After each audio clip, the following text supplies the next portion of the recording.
Өте дәмді қуырылған пельмен. Оны жасау үшін фарштан және картошкадан жасауға болады. Қажетті заттар: 6 дана картошка, оны суға қайнатып алып еземіз. Ұсақтап туралған 2 пияз, 2 шай қасық тұз, 50 грамм сұйық май, қара бұрыш, паприка, 1 жұмыртқа, 500 грамм ұн қажет және жылы су қажет.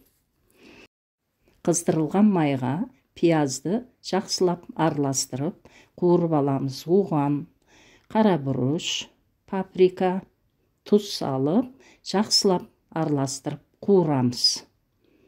Дәмдеуіштерді салып. Жақсылап қуырып болған соң, дәмдеуіштермен оны картошкаға араластырып дайындап қоямыз. Дайын болған қамырды 15 минут тұндырып қоямыз. Жұқалап жайған қамырды 4 бұрыштап кесіп аламыз. Одан кейін оны пельменді түйіп, қыздырылған майға қуырып аламыз. Өте дәмді және қытырлақ пельмен дайын болады. Астарыңыз дәмді болсын.